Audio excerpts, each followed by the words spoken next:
ஆன்மநேய சகோதர சகோதரிகளே, உங்கள் அனைவருடைய திருவடிகளையும் வள்ளல் பெருமானுடைய திருவடிகளாக கருதி வணங்கி போற்றி மகிழ்கின்றேன்.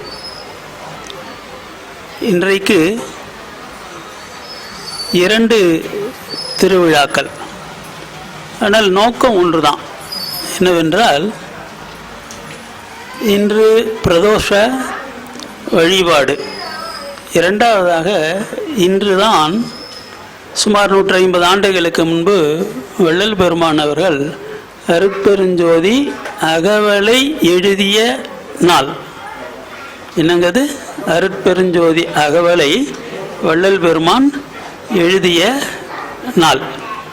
மனித வாழ்க்கையிலே மிக முக்கியமான நூல், புத்தகம். நமக்கு அதிகமாக பயன் தரக்கூடிய நூல். இந்த உலகத்திலும் ஞான மார்க்கத்திலும் எது நமக்கு அதிகமாக பயன்படும் என்றால் இந்த அருட்பெருஞ்சோதி அகவல் தான். இதை நம்ம முதல்ல தெரிஞ்சுக்கணும். ஏற்கனவே நான் உங்களுக்கு சொல்லியிருக்கேன், ஒரே ஒரு சின்ன வேலையை தினசரி ஒரு 2 மணி நேரம் பண்ணுங்க, உங்களுக்கு நிச்சயமாக மோட்சம் உண்டு, முக்தி உண்டு. என்னது உங்களுக்கு சொல்லியிருக்கேன். யாராவது ஒருத்தர் சொல்லுங்க பார்க்கலாம். தினசரி அகவல் பாராயணம் பண்ணணும். அதுக்கு நான் சொல்லலை, திருமூலர் சாமி சொல்கிறாங்க. அவங்க என்ன சொல்கிறாங்கன்னா, திருமந்திரத்தில் அதையும் சொல்லியிருக்கேன் உங்களுக்கு. நான் வேதத்தை ஓதியே முக்தி பெற்றார்களே. முக்தி பெறுவதற்கு எளிமையான வழி நமக்கு சைவ சமயம் என்ன சொல்லி கொடுத்துருங்க? வேதத்தை ஓதியே. இப்போ நீங்கள் செஞ்சது அருட்பெருஞ்சோதி அகவல் என்பது ஆண்டவரால் வள்ளல் பெருமான் மூலம் மனித குலத்துக்கு கொடுக்கப்பட்ட வேதம். கடைசியாக புதிதாக வந்த வேதம். அதுவும் எப்படிப்பட்ட வேதம்னா, விஞ்ஞான யுகத்துக்கான விஞ்ஞான வேதம். இதில் ஒரே ஒரு கதை கூட, புராண கதை கூட இல்லை, எல்லாமே சயின்ஸ் தான்.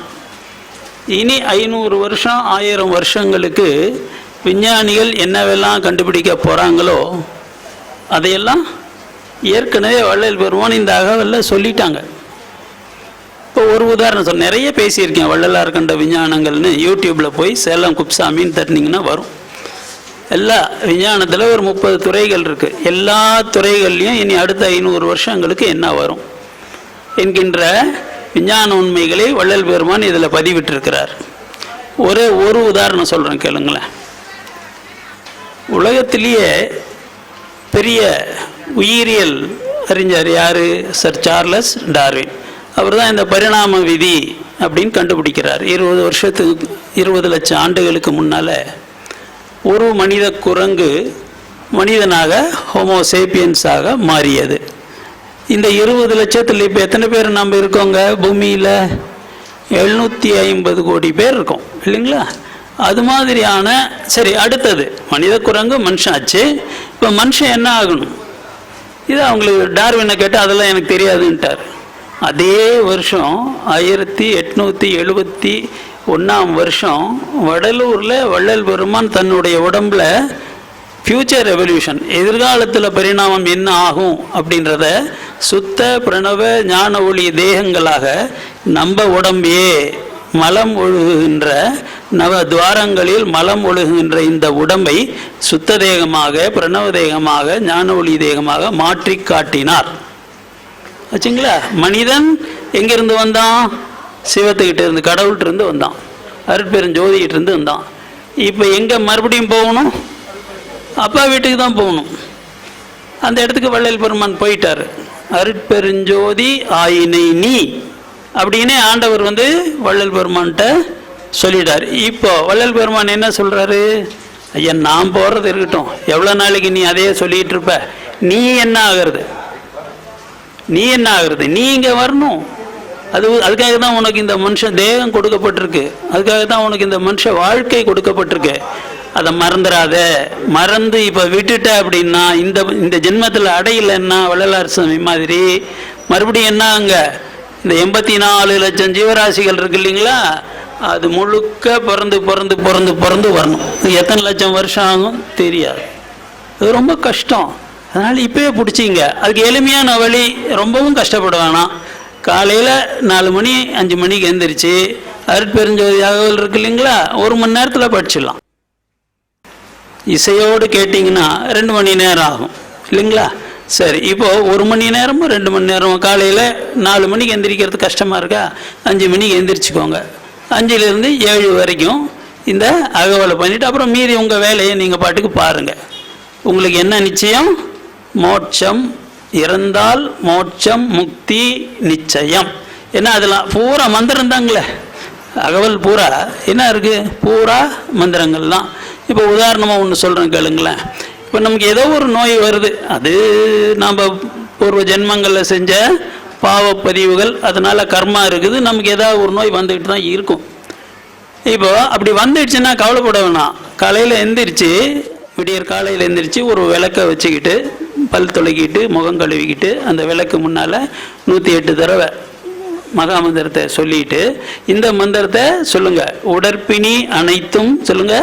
உடற்பிணி அனைத்தும் உயிர்ப்பிணி அனைத்தும் அடற்பர தவிர்த்த அருட்சிவ மருந்தே. இந்த மந்திரத்தை நீங்கள் ஒரு 18 தடவை இல்லை 13 தடவை, முடிஞ்சால் 108 தடவை இதை சொல்லுங்கள். இந்த மந்திரம் போய் நம்ம ஆழ் மனசில் பதிஞ்சுக்கும். ஆழ் மனசில் பதிஞ்சுக்கிட்டு இந்த நோயை நீக்கிடும். அதற்கு உண்டான சக்தியை அந்த மந்திரத்தில் வச்சு தான் எழுதியிருக்காரு வள்ளல் பெருமான். அப்போது பாருங்கள், உலகத்தில் எத்தனையோ நோய் வருது என்ன. அப்போது அந்த நோய் வந்துடுச்சுன்னா நமக்கு ஒரு பயம் வந்துடும். என்னடா இது இவ்வளோ பெரிய நோய் நமக்கு வந்துடுச்சே அப்படின்னு சொல்லிட்டு. இப்போ எனக்கே பாருங்களேன், எங்கள் குடும்பத்தில் நாங்கள் 10 பேர். அப்பாவுக்கு இந்த சர்க்கரை நோய் டயபெட்டிஸ் வந்ததுங்க. இங்கே எல்லாருக்கும் உண்டு, 10 பேருக்கு உண்டு. அம்மாவுக்கு தான் இல்லை, மீதி 9 பேருக்கு உண்டு. எல்லாருக்குமே உண்டு. எனக்கு இப்போ 30 வருஷமாக இருக்குது இந்த சர்க்கரை நோய் இருக்குது. அப்போது இதனால் இருதயம் பாதிக்கப்படும், கண்ணு போயிடும், கிட்னி போயிடும், கால் எடுத்துருவாங்க. இது மாதிரி ஏராளமான கொடுமைகள்லாம் நடக்குது. நான் காலையில் எந்திரிச்சு என்ன பண்ணுறேன் அப்படின்னு சொன்னால் இந்த மந்திரத்தை தான் சொல்கிறது, பெருமான்கிட்ட வேண்டிக்கிறது. இப்போ 30 வருஷமாக அது சர்க்கரை அப்படியே இருக்குது, கொஞ்சம் கூட குறைச்சா இருக்கும். ஆனால் நம்மளை பெருசாக பாதிக்காது. இப்போ இருக்கேங்களா, 30 வருஷமாக உசுரோடு தானே இருக்கேன் இல்லையா. ஆக இப்போ இந்த நோய் வந்தால் என்ன மந்திரம் சொல்லணும்? உடற்பிணி அனைத்தும் உயிர்ப்பிணி அனைத்தும் அடற்பற தவிர்த்த அருட்சிவம் இருந்து. அடற்பறன்னா என்னங்க? உடனே கொல்லாது, அப்படியே கான்சென்ட்ரேட்டடாக அப்படியே ஆளை போட்டு வதைக்காது. அடற்பை அறுத்து தவிர்த்து அருட்சிவ மருந்து. சிவன் தான் நமக்கு மருந்து, கடவுள் தான் மருந்து, வள்ளலார் தான் மருந்து. அதை நினச்சிக்கிட்டு இப்போ 2 பேரும் ஒன்று தான். இவரும் அருட்பெருஞ்சோதி ஆகிட்டார், அருட்சிவம் ஆகிட்டார். இந்த மந்திரத்தை நம்ம நம்பிக்கையோடு சொல்லணும். என்னோ சொல்கிறாரு சொல்லி வைப்போமே அப்படிலாம் சொல்லக்கூடாது. ஒரு அணு அளவுக்கு சந்தேகம் இருந்தால் கூட வேலை செய்யாதுமா. நீ என்ன நம்புறியோ அந்த நம்பிக்கை தான் உன்னுடைய உடம்புல வேலை செய்யும். நம்ம ஜீன்ஸே அப்படி தான், நம்ம மரபு அணுக்கள் இருக்கு இல்லைங்களா. இப்போ போன ஒரு 5 நாளைக்கு முன்னால் ஒரு 2 புத்தகம் கொண்டாந்து காட்டினேன் தெரியுங்களா, எபி ஜெனெட்டிக்ஸ். அது பேர் என்னங்க? எபி ஜெனெட்டிக்ஸ் இல்லையா. அதில் அவங்க இப்போ புதுசாக 20 வருஷமாக இந்த சயின்ஸ் வந்திருக்கு. அவங்க என்ன சொல்கிறாங்க? உன்னுடைய மரபணுக்களை மாற்றலாம். அதுக்கு காரணம் என்ன? உன்னுடைய எண்ணம் சுத்தமாக இருக்கணும். எண்ணம் சுத்தமாக இருந்தால் மாற்றிடலாம். வழியில் இப்போது மணியை என்ன அவருடைய வண்டியில் கூட்டிகிட்டு வந்தார். அவருடைய பேர பசங்க 2 பேர் பின்னால் உட்காந்துக்கிட்டு வந்தாங்க. அப்போ பிரச்சனை பேசிக்கிட்டே வரும்போது நான் சொன்னேன், தம்பி உங்கள் கேள்விக்கு இன்றைக்கி நான் பதில் சொல்கிறேன். என்ன அப்படின்னா, ஐயா ஏன் துபாயில் ஒரு வருஷத்தில் பெய்ய வேண்டிய மழை ஒரு நாளில் பெஞ்சிருக்கு, ஊரே அடிச்சுக்கிட்டு போகுது. எப்படிங்க? ஒரு வருஷத்தில் பெய்ய வேண்டிய மழை ஒரு நாளில் பெஞ்சது. இப்போ நமக்கு இதில் பார்த்தோம் இல்லைங்களா, தூத்துக்குடியில், திருநெல்வேலியில் பார்த்தோம் இல்லைங்களா, சென்னையில் பார்த்தோம் இல்லைங்களா. ஏன் இப்படி நடக்குது?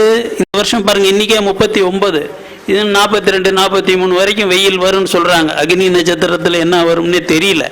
இப்படி சீதோஷ்ண நிலையம் தாறுமாறாக போயிட்டுருக்குது. ஏன்னா நாம் பண்ணுற தப்புக்கு தாங்கள ஏசி போட்டுக்கிறோம், ஃப்ரிட்ஜு வச்சுக்கிறோம் இல்லையா. இது எல்லாமே அந்த க்ரீன் கேஸ் எஃபெக்ட்னு சொல்லுவாங்க. அதனால் இந்த உலகம் பூரா எல்லாம் இந்த மாதிரி பண்ணால் என்ன ஆகும்? குளோபல் வார்மிங் அந்த தம்பி அழகாக சொன்னார். புவி வெப்பமடையும், வெப்பம் அடைஞ்சால் இந்த பருவ காலங்கள் எல்லாம் மாறும், அதனுடைய செயல்பாடுகள்லாம் தீவிரம் அடையும். சரி, இதுக்கு வள்ளல் பெருமான் என்ன ஒரு பதில் சொல்கிறாருன்னா, நல்ல கவனிங்க, தினசரி நம்ம பார்க்குற விஷயந்தான், ஆனால் நமக்கு அது புரியாது. நமக்கு அதுக்கு உண்டான ஒரு 7வது 8வது அறிவில் வள்ளல் பெருமானுக்கு இருந்தது அவர் சொல்கிறார். இப்போ நீங்கள் எங்கே பார்த்தீங்கன்னாலும் இந்த விஷச்செடி யாராவது விதைக்கிறாங்களா? பார்த்தீனியம்னு ஒரு செடி இருக்குது, பார்த்துருக்கீங்களா? பார்த்தீனியம் கேள்விப்பட்டிருக்கீங்களா? அங்கங்கே அப்படியே கொத்து கொத்தாக விளையும். அது யாராவது விதைக்கிறாங்களா? யாரும் விதைக்கிறது இல்லை. ஆனால் தானா முளைக்குது இல்லைங்களா? ஆனால் நாம் நெல் விளைச்சா அதுக்கு எவ்வளோ கஷ்டப்பட்டு அதை வளர்க்க வேண்டி இருக்குது. இது ஏன் சொல்லுங்க பார்க்கலாம். விதைக்காமையே விஷச்செடி தானாக முளைக்குது. ஏன்னா விதைச்சி கஷ்டப்பட்டு தண்ணி ஊற்றி அதுக்கு மருந்து அடித்து அதை காப்பாற்றி நல்லது நம்ம நெல் வளர்க்க வேண்டியிருக்கு. இது ஏன் இயற்கையில் இப்படி இருக்குது? அப்போ கடவுள் என்ன தப்பானாலா? இல்லை இல்லை. அதுதான் பெருமான் என்ன சொல்கிறாருன்னா, ஒரு ஊரில் ஜாஸ்தி அதிகமாக இந்த பார்த்தீனியன் செடி இருக்குது அப்படின்னு சொல்லி சொன்னால் அதை விளைவிக்கிறது யாரு அப்படின்னா அந்த ஊரில் இருக்கிற மக்களுடைய எண்ணங்கள். எண்ணம் சரியில்லைன்னு அர்த்தம். எண்ணம் சரியில்லை. அந்த எண்ணம் என்ன பண்ணுது? அப்படியே இயற்கையை திருப்பி கொடுக்குது. அவ்வளோதான். இப்போ இந்த நந்தனார் சினிமா பார்த்துருப்பீங்க.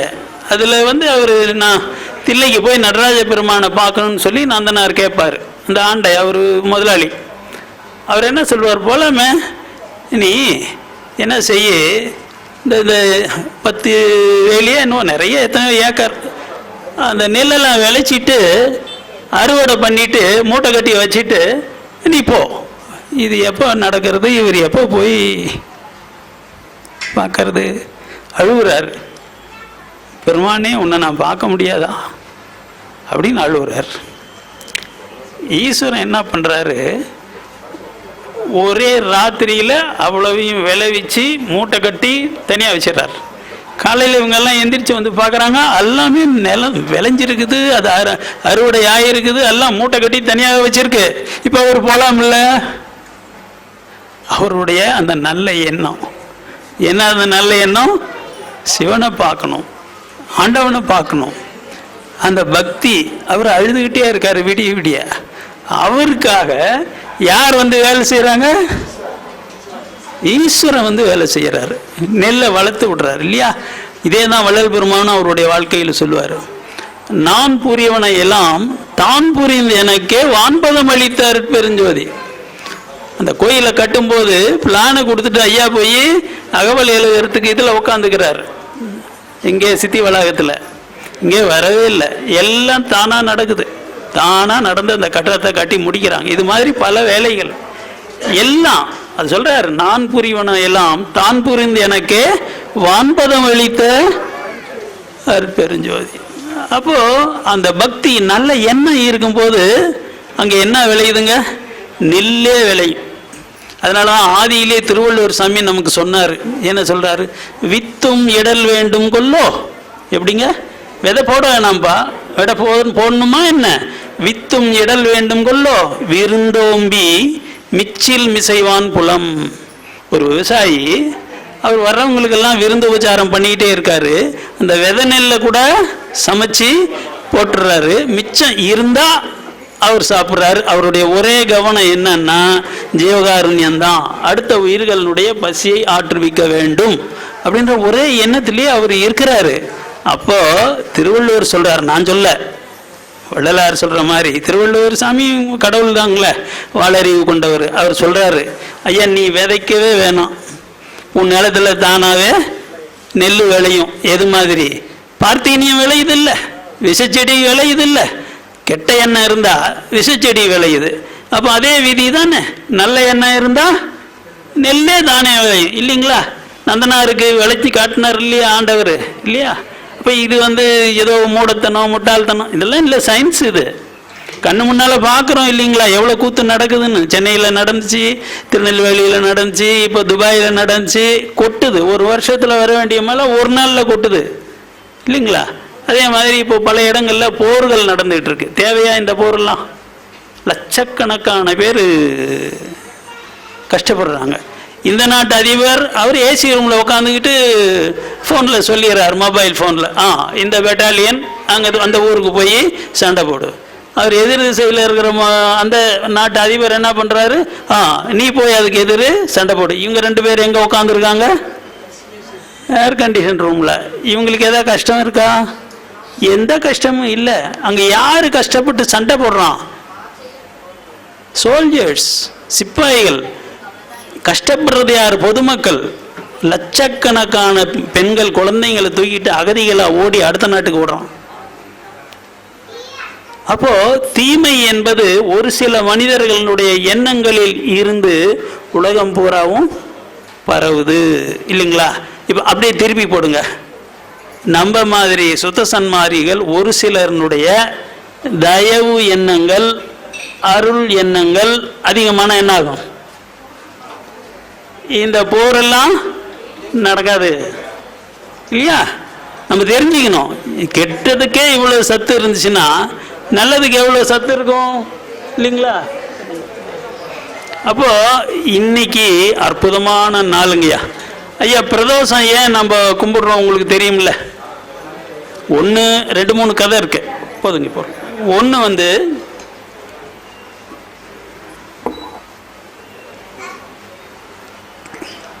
நந்தி பகவானுக்காக ஈஸ்வரன் தனியாக நடனம் ஆடுறார் இந்த பிரதோஷ நேரத்தில். அது ஒரு கதை. சரி, இதை விட இன்னொரு கதை என்னென்னா, தேவர்களுக்கு அமுதம் குறைஞ்சி போச்சு. அதுதான் அவங்களுடைய உணவு. அந்த அமுதம் கிடைச்சா அவங்க மரணம் இல்லாமல் நீண்ட காலம் வாழலாம். அவ என்ன யோசனை பண்ணுறாங்கன்னா, அதை பார்க்கடலை கடையணும், மந்திரமலையை போட்டு வாசுகி பாம்பை கயிறா வச்சு 2 பக்கம் பிடிச்சி இழுக்கணும். ஒரு பக்கம் தேவர்கள், ஒரு பக்கம் அசுரர்கள் வச்சு இழுக்கிறாங்க.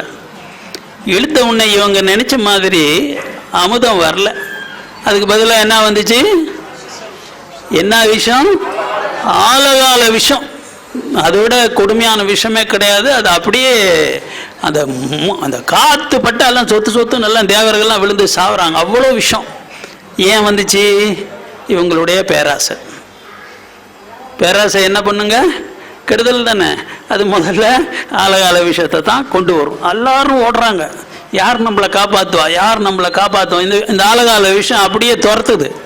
யார் நம்மளை காப்பாற்றுவாங்க, யார் நம்மளை காப்பாற்றுவாங்கன்னு சொல்லிட்டு ஓடுறாங்க. எங்கே? கைலாசத்துக்கு ஓடுறாங்க, சிவன்கிட்ட. இதை முதல்லயே செஞ்சுருந்தா இந்த பிரச்சனை வந்திருக்குமா? எதுவுமே முதல்ல கடவுளை நினச்சி அவர் ஆசீர்வாதத்தோடு ஒன்று செய்யணும். செஞ்ச பிரச்சனை வராது. இந்த தேவர்களுக்கும் புத்தி இல்லை, அசுரர்களுக்கும் புத்தி இல்லை. இவனுங்க வம்ப விலை கொடுத்து வாங்கிட்டு அப்புறம் ஈஸ்வரன்ட்ட வர்றான், அப்பா என்னை காப்பாத்துன்னு. அவர் என்ன பண்ணுறாரு? ஐயோ, என் குழந்தைங்கள்லாம் இப்படி செத்து போகுதுன்னு சொல்லிட்டு அவ்வளோ ஆழகால விஷயத்தையும் அப்படியே குடிச்சிடுறார். அந்த கதையெல்லாம் உங்களுக்கு தெரியும். அதாவது நீலகண்டம்னு சொல்லுவாங்க ஈஸ்வரனை. இங்கே போய் கழுத்துக்கு போன உடனே இன்னும் உடம்புறா போகக்கூடாதுன்னு சொல்லி பார்வதி அம்மா என்ன பண்ணுறாங்க, அந்த கழுத்தில் பிடிச்சி அப்படியே நிறுத்திக்கிட்டாங்க. அந்த கதையெல்லாம் உங்களுக்கு தெரியும். ஆனால் வள்ளல் பெருமான் இதுக்கு இன்னொரு அர்த்தம் சொல்கிறார். கதையை புராணங்கள் சொல்லும், ஆனால் அந்த புராண கதைக்கு பின்னால் இருக்கிற இன்றைய விஞ்ஞான உண்மை என்ன அப்படின்றது வள்ளல் பெருமான் சொல்வார். இதுக்கு ஒரு விதி சொல்வார். என்ன சொல்வார்னா,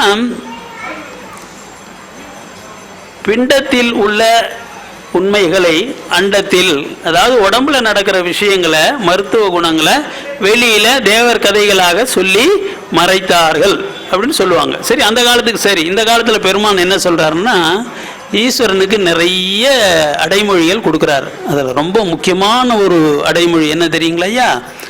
ஆலம் அமுதாக்கும் அண்ணல். ஒரு தடவை சொல்லுங்க, ஆலம் அமுதாக்கும் அண்ணல்.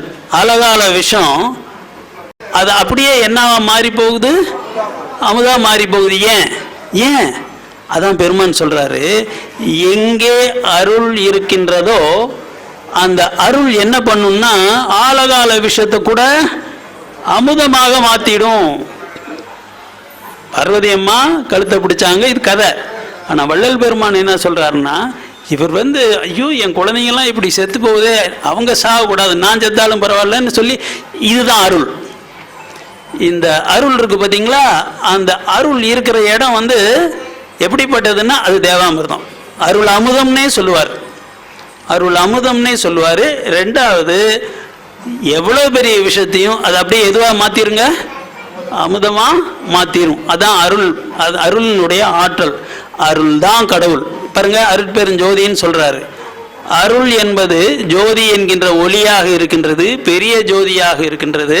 இந்த பிரபஞ்சத்தை படைத்தது, பிரபஞ்சத்தை படைப்பதற்கு முன்னால் அதுவே இருந்தது இல்லையா? ஆதி அனாதியாம் அருட்பெருஞ்சோதி. ஈஸ்வரன் எப்போ இருந்தாரு? அவர் தான் பிக் பேங் தியரிய உற்பத்தி பண்ணார் பிரபஞ்சத்தை. சரியா? பிரபஞ்சத்துக்கு உற்பத்தி ஆகிறதுக்கு முன்னால் என்ன இருந்துச்சுன்னு இன்னைக்கு விஞ்ஞானி கேட்குறான். அப்பவும் அருட்பெருஞ்சோதி தான் இருந்தது. விஞ்ஞானிக்கு அதெல்லாம் புரியாது. அருளில் இருந்து தான் சகலமும் உற்பத்தியானது அப்படின்னு வள்ளல் பெருமான் பார்த்து சொல்றார். விஞ்ஞானிக்கு அருள்னா என்னன்னே தெரியாது, அவனுக்கு சண்டை தான் தெரியும். இந்த என்னது, இந்த நியூக்ளியர் பாம், இந்த ஜடப்பொருள் யுரேனியம்னு ஒரு மெட்டல் உலோகம் இருக்குங்க, அதை வெடிச்சா உள்ளார பெரிய ஒளி வரும், அது உலகத்தையே அழிக்கும், அதான் பெரிய பாம், பெரிய ஆயுதம். இப்படி போயிட்டு இருக்கு அவன் புத்தி. ஆனால் பெருமான் என்ன சொல்றாரு, அன்பெனும் அணுவில் அமைந்த பேரொளியே. டே, யுரேனியம் மெட்டல் மட்டும் இல்லைப்பா, அன்பு கூட ஒரு அணுதான். அதை நீ வெடிக்க கற்றுக்கிட்டேன்னா உள்ளார ஒரு பேரொளி இருக்கு. இப்போ அணுகுண்டு வெடிக்கும் போது பெரிய ஒளி வரும் தெரியுங்களா? ஒரு மைல் கணக்கில் 2-3 மைலுக்கு அந்தாண்ட இருந்து இந்த கூலிங் கிளாஸ் போட்டுக்கிட்டு தான் அதை பார்க்கணும். ஏன்னா அவ்வளோ வெளிச்சம் வரும், கண்ணு போயிடும். இடி மாதிரி சத்தம் கேட்கும், அதுக்கப்புறம் அந்த ஒளி வரும். அதை விட பெரிய ஒளி அன்புல இருக்கு, அதை விட பெரிய ஒளி அருள் அணுவில் இருக்கு. பெருமான் என்ன சொல்றாரு, அந்த அன்பு அணுவை, தயவு என்கின்ற அணுவை உன்னுடைய உடம்புல ஒவ்வொரு வினாடியும் கூட்டிக் கொண்டே இரு. இந்த வினாடி ஒரு அணு, அடுத்த வினாடி ஒரு அணு, அன்புலேயே இருக்கணும், தயவுலேயே இருக்கணும். அப்புறம் அருளுக்கு வந்துடணும். அருள் என்பது என்னன்னா, பகைவனுக்கு அருள்வாய் நன்னெஞ்சேன்னு பாரதி பாடுறாரு இல்லைங்களா? அந்த மாதிரி யார் பேர்லையும் வெறுப்பே இருக்கக்கூடாது, எல்லார் பேர்லையும் அன்பாவே இருக்கணும், எல்லாரையும் தன்னுடைய உயிரா நினைக்கணும். அந்த இடத்துக்கு வந்துட்டு அதுக்கு பேர் அருள். அப்போ அந்த அருள் அணுவை உடம்புல சேர்த்த என்ன ஆகும் தெரியுங்களையா? உடம்புல இருக்கிற ஒளி அதிகமாகும், இருள் குறையும், உங்களுக்கு இருக்கிற நோய்கள் எல்லாம் போயிடும், ஆரோக்கியம் வரும், முதுமை ஒத்தி போடப்படும், மரணமே தவிர்க்கப்படும். ஏன்னா அருள் வடிவு அதுவே அழியா தனி வடிவு. ஏன் ஈஸ்வரன் எப்பவும் சாகிறதில்லை? கூற்றுதைத்தான் ஏன் அவருக்கு பேர்? ஒரு எப்பவும் அருள்லேயே இருக்கிறார், கொடுத்துக்கிட்டே இருக்கார். கொஞ்சம் யோசனை பண்ணி பாருங்க. இன்னைக்கு இந்தியாவில் எவ்வளோ பேர் இருக்காங்க ஐயா? 142 கோடி பேர் இருக்காங்க. பாரதியார் காலத்தில் 30 கோடி பேர் இருந்தாங்க. அப்போது வெளிநாட்டில் ஒரு வெள்ளைக்காரன் ஆன் பாப்புலேஷன் ஒரு புஸ்தகம் எழுதினான். இப்போ இத்தனை கோடி ஜனங்கள் இருக்காங்களே, இன்னும் அதிகமான சோத்துக்கெல்லாம் எல்லாரும் செத்து போயிடுவாங்கன்னு சொல்லிட்டு அவன் பெரிய அறிஞர் எழுதினான். இன்னைக்கு சாகுறாங்களா? எல்லாரும் ஜோறு இருக்கா இல்லையா? இருக்குதுங்களா இல்லையா? பூமி மாதம் எல்லாருக்கும் சோறு போட்டுட்ருக்காளா இல்லையா? ஆக எல்லாருக்கும் இருக்கும், சோறெல்லாம் இருக்கும். ஏன்னா ஈஸ்வரன் கொடுத்துக்கிட்டே இருக்காரு. அவருடைய வடிவம் எது? அருள் வடிவம், அருட்பெருஞ்சோதி. அதனால தான் சொல்றாரு அருள் வடிவு அதுவே அழியா தனி வடிவு. அது அழியா. இப்போ அந்த இடத்துக்கு நம்மளை கூப்பிட்ற, இதுல என்ன கஷ்டங்க? நீ மூச்சை பிடிச்சி யோகம் பண்ண வேணாம், என்ன கையை காலை மடக்கி ஆசனம் பண்ண வேணாம், அன்பாயிரு. பெருமான் சொல்றது தயவுல இதில் என்ன கஷ்டம் இருக்குது? ஏதாவது கஷ்டம் இருக்குதுங்களா? கஷ்டம் ஏதாவது இருக்கா? ஒன்றும் இல்லை. காலையில் எந்திரிச்சு அகவலை படிங்க. எல்லாரும் அழியாமல் எப்பவும் இளமையோட வச்சுக்கிட்டு இருக்கிற காய சித்தியை பற்றிய ரகசியங்கள்லாம் இதில் சொல்கிறார். இப்போ இருக்கிறது அசுத்த தேகம். இந்த அசுத்த தேகத்தை எப்படி சுத்த தேகமாக்குறது, எப்படி பிரணவ தேகமாக்குறது, எப்படி ஞான ஒளி தேகமாக்குறது, இதுக்கெல்லாம் விளக்கம் இதில் இருக்குது. முத்திரல் வடிவமும் முன்னியாங்க இதுவரும் அத்திரல் என கருள் அருட்பெருஞ்சோதி அப்படின்னு இதெல்லாம் ஏற்கனவே நிறைய நான் உங்களுக்கு இங்கே சொல்லியிருக்கேங்கய்யா. அப்புறம் முக்கியமாக இப்போ நமக்கு தேவை என்னன்னா காரிய சித்தி. காரிய சித்தியை விட இப்போ உடனடியாக நமக்கு தேவைப்படுறது என்னன்னா காரிய சித்தி. காரிய சித்தி என்ன தெரியுங்களா ஐயா? ஐயா இப்போ வந்து ஜூன் மாதம் வரப்போகுது, பிள்ளைய வந்து காலேஜில் சேர்த்தணும். இப்போ நமக்கு வந்து 50,000 1,00,000 பணம் வேணும், இருந்தால் தான் பிள்ளைய காலேஜில் சேர்த்த முடியும். இந்த காரியத்துக்கு என்ன பண்ணுறது? இல்லை இப்போ ஒரு வீடு வாங்கணும், 2 லட்ச ரூபா இருக்குது, இன்னொரு 2 லட்சம் இருந்துச்சுன்னா நம்ம வாங்கிடலாம். அது 2 லட்சம் கடனாக தான் வாங்கணும் போல் இருக்கு. என்ன பண்ணுறது? இந்த காரியங்களை செய்வதற்கு நமக்கு காரிய சித்தி என்கின்ற அந்த வரம் வேணும். அந்த காரிய சித்தியை எப்படி அடையிறது? நான் ஏற்கனவே உங்களுக்கு நான் சொல்லியிருக்கேன். சைவர்கள் என்ன பண்ணுவாங்க? கோளறுபதியும் பாடுவாங்க. வைஷ்ணவர்கள் என்ன பண்ணுவாங்க? சுந்தரகாண்டத்தை வாசிப்பாங்க. சுத்தசன்மாரிகள் என்ன பண்ணணும்? இந்த அகவலை காலையில் எந்திரிச்சு 48 நாள் நீங்கள் வாசிச்சிங்கனாலே, படிச்சிங்கனாலே, ஓதுனால என்ன கிடைக்கும்? நீங்கள் என்ன காரியம் நினைச்சாலும் அது சித்தியாகும், நடக்கும். வச்சிங்களா? அப்புறம் வந்து பாருங்க, இந்த சித்தர்கள் என்ன சொல்கிறாங்கன்னா, ஏதோ அண்டக்கல்னு ஒன்று இருக்குது, அதை கொண்டு வந்து சுத்தம் பண்ணி அதில் வந்து அகர உகரெல்லாம் பிரித்து சுத்தம் பண்ணி அதை கூட்டினா அதுலேருந்து ஒரு அமுதம் வரும். அந்த அமுதத்தை சாப்பிட்டா என்றும் இளமையோடு இருக்கலாம், சாகாமல் இருக்கலாம். இது என்ன நிறைய சொல்கிறாங்க. ஒரு 10,000 புதுசாக இருக்குது அதில். அது என்னையா அது கல் தெரியாது, சொல்ல மாட்டாங்க. என்ன கல்லுன்னா சொல்ல மாட்டாங்க. சாமி என்ன சொல்கிறாங்கன்னா, இந்த அகவலில் ஆண்டவரே சொல்கிறார் வள்ளலாரை பார்த்து, மேயினை மெய்ப்பொருள் விலங்கினை நீ அது ஆயினை என்ற புரிஞ்சவர். இப்போது அண்டத்தில் உள்ளது யாவும் இந்த பிண்டத்தில், பிரபஞ்சத்தில் என்னெல்லாம் இருக்கோ அவ்வளவும் இந்த உடம்புல இருக்குது அப்படின்றத எல்லாரும் ஒத்துக்கிறாங்க. ரமண மகரிஷி கூட, வேதாந்தி கூட ஒத்துக்கிறார். அப்போ அந்த அண்டக்கல் இந்த உடம்புல இருக்கணும் இல்லையா? இல்லையா? அப்போ இந்த உடம்பையே மெய்ப்பொருளாக்கிட்டா, பெருமான் வந்து கண்ணால் பார்த்தா தண்ணி தங்கமாச்சு, கையால் தொட்டவுடனே அந்த வெள்ளக்கார கலெக்டர் துறையினுடைய பெரம்பு தங்கமாச்சு. என்ன, அவர் உடம்பே மெய்ப்பொருள் ஆயிடுச்சு. ஆண்டவர் என்ன சொல்றாரு? மெய்யினை ஆராய்ச்சி செய்தாய், மெய்ப்பொருள் விலங்கினை, எது மெய்ப்பொருள் என்பதை தெரிந்து கொண்டாய், நீ அது ஆயினை, நீயே மெய்ப்பொருள் ஆயிட்ட அப்படின்னு யார் சொல்றா? சிவன் வந்து வள்ளலார்கிட்ட சொல்றாரு. அதுதான் அகவல் படிக்கணுன்றது. அப்போ உங்க உடம்பே மெய்ப்பொருள் ஆயிடுச்சுன்னா அந்த கல் அந்த கல் இந்த கல் எதுக்கு வெளியில போய் தேடுற? தேவையில்லை இல்லைங்களா? அந்த ரகசியம் இதில் மெய்ப்பொருள் விஞ்ஞானம் இந்த அகவல் இருக்குது. அடுத்தது அமுதம். இந்த அண்டக்கல்ல இருந்து என்ன தயாரிக்கிறதா சொல்கிறாங்க? அமுதத்தை அவங்க தயாரிக்கிறதா சொல்கிறாங்க.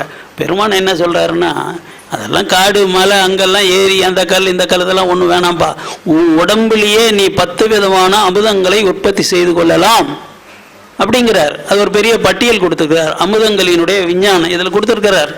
தேவர்களுக்கு என்ன அமுதத்தை கொடுக்குறாருங்க? அகப்புற அமுதத்தை கொடுக்குறார். அகவலில் படிச்சிங்க இல்லையா? இல்லையா? அப்புறம் இந்த புறப்புற அமுதம் என்பது இந்த மழை தான். அதனால் நமக்கு என்ன சொல்கிறாரு? மழை தண்ணியை தவிர வேற தண்ணி குடிக்கப்படாது. முதல்ல சொல்லுங்க, மழை தண்ணியை தவிர வேற தண்ணியை குடிக்கப்படாது. அந்த மழை தண்ணி முதல்ல ஒரு 5 நிமிஷம் வர்ற தண்ணியை விட்டுருன்னு அதில் குப்பை தூசெல்லாம் இருக்கும். அதை விட்டுட்டு 5 லிட்டர் தண்ணியை 2 லிட்டர் தண்ணியாக சுண்ட வச்சு அதில் வந்து சுக்க போட்டு நம்ம சாப்பிடணும். அப்போ அது அமுதமாக மாறிடுது அப்படின்னு வள்ளலார் சாமி இதில் நமக்கு சொல்கிறார். இப்படி அமுத விஞ்ஞானம் அப்படின்றதையே மிக விளக்கமாக தெளிவாக நமக்கு கொடுத்துருக்கிறார். அப்புறம் இது பரிணாம வேதம். இப்போ தான் நான் சொன்னேன், ஒரு குரங்கு மனித குரங்கு மனுஷன் ஆச்சு, மனுஷன் இப்போ வந்து இறை மனித குலமாக மாறணும். அதுக்குண்டான விளக்கம் இதில் சொல்கிறாரு. கொலை புரிவார் தவிர மற்ற அனைவரும் நின் குலத்து மக்களே நீ என் குலத்து முதல் மகனே அப்படின்னு ஆண்டவர் வள்ளல் பெருமான்ட்ட சொல்கிறார். வள்ளலார் தான் இப்போ சட்டாம்பிள்ளையாக இருந்து இறை மனித குலத்தை ஏற்பாடு பண்ணிகிட்டு இருக்கார். தயவுசெய்து இனிமேல் யாரும் வந்து கொலை பண்ணாதீங்க. ஆடு திங்கிறது, மாடு திங்கிறது, எல்லாம் வெட்டி திங்கிறது. அடுத்த இதுக்கு நம்ம போக முடியாது, மேலே ஏற முடியாது. ஆக இது பரிணாம நூல். டார்வினுக்கு தெரியாத எவல்யூஷன் சயின்ஸ் வந்து இதில் வள்ளல் பெருமான் நமக்கு இந்த அகவலில் சொல்லியிருக்காருங்க. ஆக இப்படியே சொல்லிகிட்டே போகலாம். அதாவது சுருக்கமாக சொன்னால் என்ன இருக்குது இந்த அகவலில்? யாராவது கேட்டாங்க சொல்லுங்கள், என்ன இல்லை இந்த அகவலில்? அவ்வளோ இருக்குது. மனித வாழ்க்கைக்கு, இக வாழ்க்கைக்கு, பர வாழ்க்கைக்கு, அப்புறம் பெரு வாழ்க்கைக்கு என்னென்ன தேவை எல்லாமே இதில் இருக்குது. இந்த ஒரு சின்ன புஸ்தகத்தில் எல்லாமே இருக்குது. இப்போ நாளையிலேருந்து அது படிக்கலாங்களா? இல்லை, இன்னையிலேருந்து படிக்கணும். சரிங்களா?